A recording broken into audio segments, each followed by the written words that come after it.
Every summer, thousands of Europeans land in America, convinced they already know what to expect, and within 48 hours, almost all of them say the same thing: nobody told me this. From portion sizes that make European large look like a snack to tipping rules that can quietly double your bill, to cities where you genuinely cannot survive without a car, this World Cup is about to expose just how wrong the stereotypes really are. Before we get into it, hit subscribe right now, because this channel breaks down exactly what tourists don't find out until it's too late. The stuff travel guides conveniently leave out. Trust me, you'll want to see part 2. It gets even more surprising.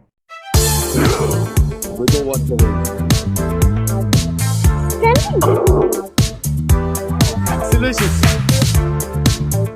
1.24 million people flew into America expecting hell. They got Buc-ee's, ranch dressing, and strangers driving them to the stadium for free. Now they're filming apologies. The world was told a story about America. Polls said so. Pew Research has U.S. favorability at or near its lowest point since 2002 in country after country, including the very nations that qualified for this World Cup.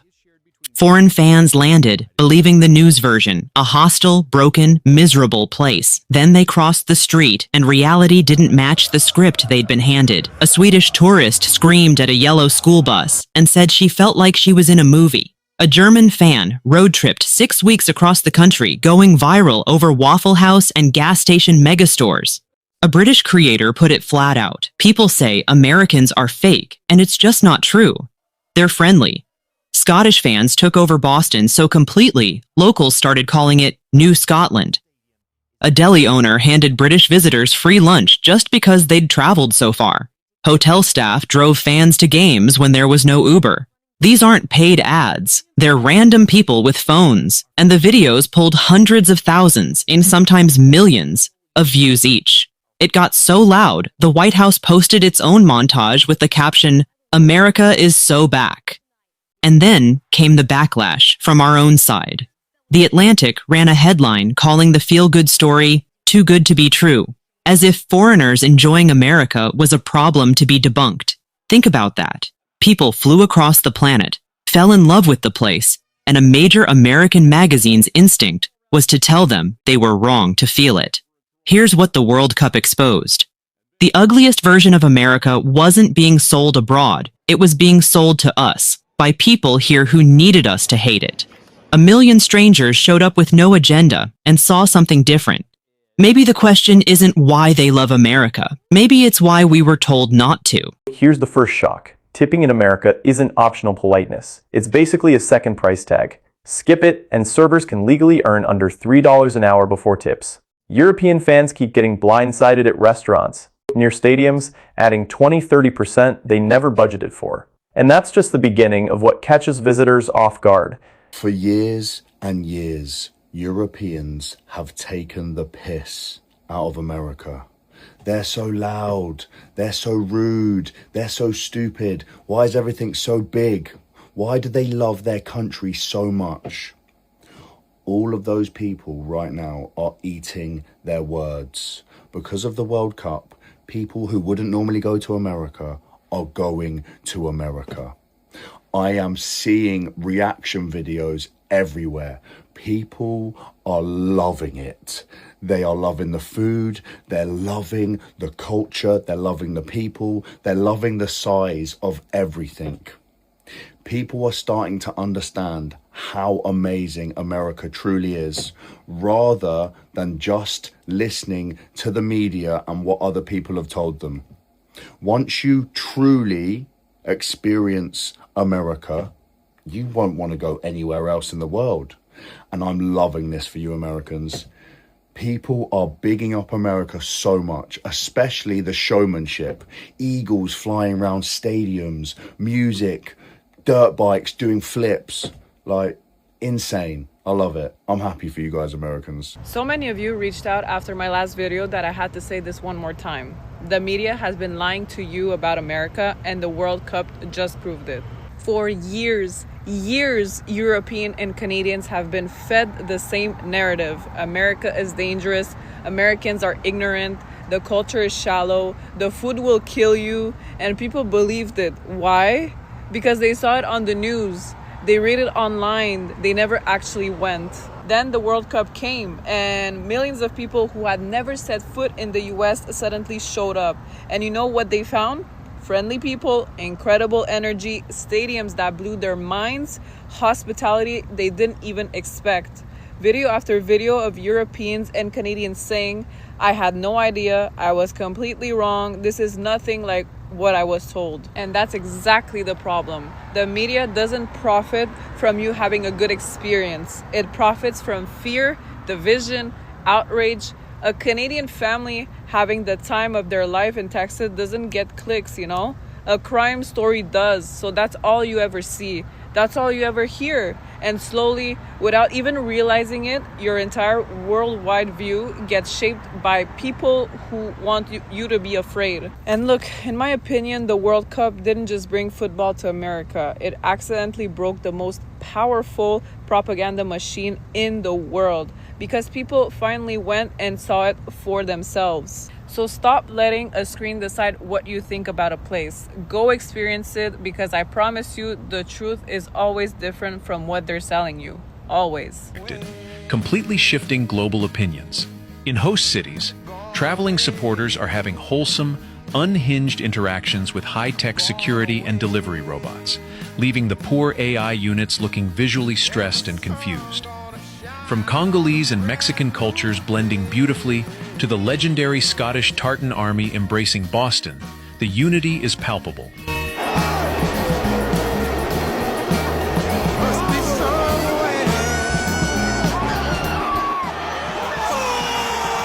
Thing about America so far? America, US, Yeah. everything. I really surprised, because it's the first time I visit USA, and it's just unbelievable. Let's go. Great organization, people is so friendly. We love it. We really love it. Hey, we love you too. Yeah, thank you. How far do we think Algeria is going? 2-0. Let's go. 2-0. Let's go. Allez, 1, 2, 3, viva l'Algérie. Thank you. Next, distance. Fans assume they can just drive over between host cities like hopping between European countries. Reality check, some World Cup venues are 10 hours apart by car. What looks like a short hop on a map is actually a full day's journey, and it's already wrecking travel plans for fans who didn't check first. This should be a very refreshing video for your timeline. The World Cup is in America, and all the Europeans are coming here and realizing that they have been lied to about America this entire time. You know how it is. People love to hate on America because, let's just be honest, America is the greatest country in the world. There's no debate about that. But America also gets a lot of hate, liberals and lots of people like that who are just hating for no reason, even though they would never leave America ever. Recently, I've noticed that Europe seems to be very left-leaning, but they're coming back to the right because of all the issues that they're having with extreme leftism. It's really cool to see these European tourists come to America and enjoy it and be happy, and you can see the genuineness on them. So take a look at this. But before that, like, comment, and subscribe to the channel. That's the best way to support me. I deeply appreciate it, guys. Let's get into this. For years and years, Europeans have taken the piss out of America. They're so loud, they're so rude, they're so stupid. Why is everything so big? Why do they love their country so much? All of those people right now are eating their words. Because of the World Cup, people who wouldn't normally go to America are going to America. I am seeing reaction videos everywhere. People are loving it. They are loving the food, they're loving the culture, they're loving the people, they're loving the size of everything. People are starting to understand how amazing America truly is, rather than just listening to the media and what other people have told them. Once you truly experience America, you won't want to go anywhere else in the world. And I'm loving this for you Americans. People are bigging up America so much, especially the showmanship. Eagles flying around stadiums, music, dirt bikes doing flips. Like, Insane. I love it. I'm happy for you guys, America. They think American food means only fast food, but America is a true melting pot. You can find Mexican food, Cuban food, Korean, Japanese, Vietnamese food, Italian food, barbecue, seafood, diners, steakhouse, food trucks, everything. And in many places, the quality is incredible. That is what makes America so special. People from all over the world come here and brought their food, their culture, their work ethic, their dreams, and somehow all of that become America. That is beautiful. And I think Europeans feel that when they come here. Even if they don't know how to explain it, they just feel that America has energy. And then Europeans start to understand the size of this country. Because from Europe, America looks like one country. But when you're here, you realize it feels like 50 different countries. Florida is not Texas. Texas is not New York. New York is not Arizona. Arizona is not Hawaii. And Hawaii does not even feel real. And suddenly you understand why Americans drive so much. You understand why everything is built around cars. And yes, even the big trucks start to make more sense. I used to look at American pickup trucks and think, why does anyone need us? And now I'm at a point where owning a truck in America is literally one of my dreams. That is how much this country changed me. A German guy who used to think a small hatchback was enough is now looking at an F-150 like, yeah, I get it. In Germany, a truck like this would feel completely out of place. But here, the distances are bigger, the roads are wider, people carry more stuff, people have boats, tools, trailers, kids, dogs, everything. Here it fits the country. And for many Europeans, 100 degrees Fahrenheit is not normal. That is vacation in Spain weather. But in some parts of America, that is just a Tuesday. And then in other parts, you have snowstorms, deserts, mountains, beaches, hurricanes, tornadoes, all in the same country. America is massive. And this is what the World Cup is really showing people. America is not just one thing. America is not just politics. America is not just headlines. It is not just Hollywood. America is not just the negative clips that go viral. America is a real country with real people. Millions of those people are kind, proud, generous, funny, welcoming, and generally happy to show visitors a good time. That is why this World Cup is so powerful. Because Europeans are not being lectured. They are just experiencing it. And experience changes minds way more than arguments.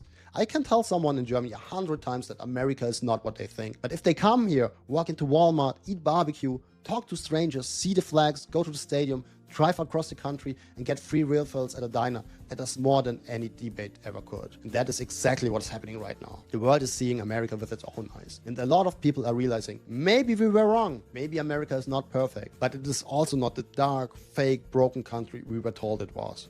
It is beautiful. It is warm, it is huge, it is chaotic, it is friendly, it is free, and honestly, it is easy to fall in love with. That is what happened to me. I came here as a German, and America changed how I see the world. It made me less cynical, it made me more optimistic, it made me understand why people are proud of this country. And yes, I still cheer for Germany in soccer. Of course I do, I am German. But I also cheer for America now, because this country gave me a new life. And for the World Cup, my dream final would be Germany against Team USA.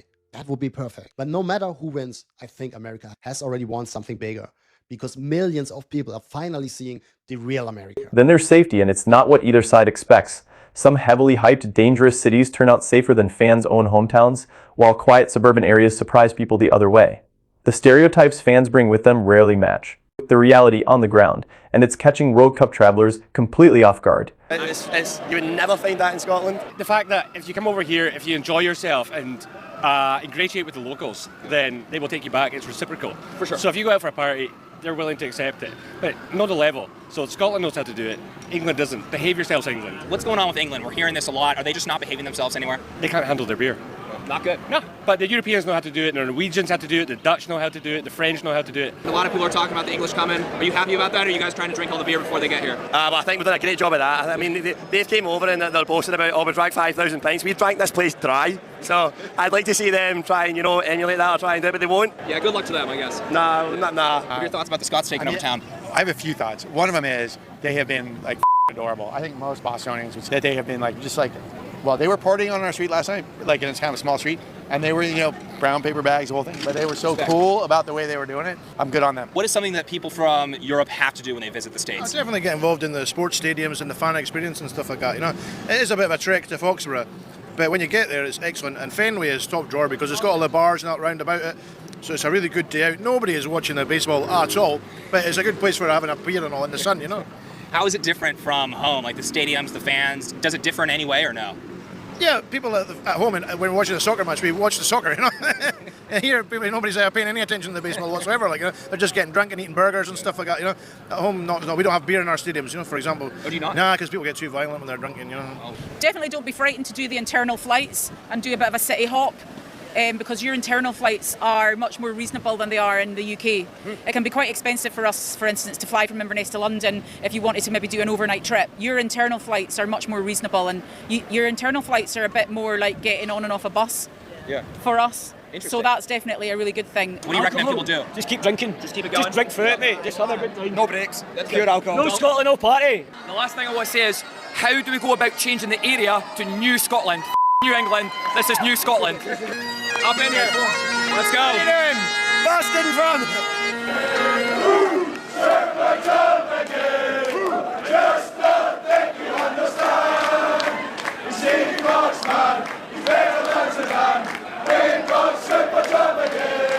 Guys, we just made it into the Dubliner. We're going to do some interviews here.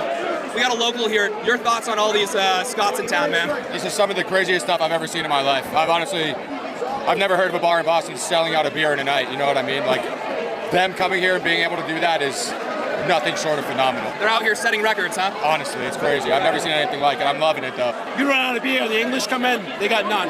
It's that simple. That's the strategy at play here, huh? Strategy. It seems to be working. I like it. Finally, healthcare. A simple sprained ankle at a fan zone can cost hundreds of dollars without travel insurance, something most Europeans never think twice about back home. It's the one lie about America that catches visitors hardest. Subscribe now, because next time we're breaking down exactly how to avoid it. Why do Europeans love Walmart so much? I'll tell you. As a European, you have heard about this place your whole life. It's one of those places that you know it's real, but it feels like mythical. It's like Route 66, or Times Square, or even like a yellow school bus. You know they exist, but they're only part of a version of the US that you've seen on TV and grown up with. And then one day, you walk through the doors to Walmart, and that's how you know you're in the US. And it makes you feel like weirdly emotional in this oddly familiar environment you've somehow never been. And I remember thinking, this is what American people must feel when they see the Colosseum. Not because Walmart is ancient or beautiful or historically significant, but because it's something you've seen and heard about your whole life, and now it's real. And for a moment you stop being a tourist and step into a culture that you've only ever observed from the outside. I just wish the Colosseum did coconut Dr. Pepper. And so Europeans are here and they're experiencing many American staples. And one thing they're experiencing is a Texas staple, I guess you could say, with Buc-ee's. And listen, I had no clue what Buc-ee's was, being from New Jersey. And when I got here, I was like, how is this a real place? So I can only imagine how they feel coming from Europe and experiencing Buc-ee's. And so let's take a look at this.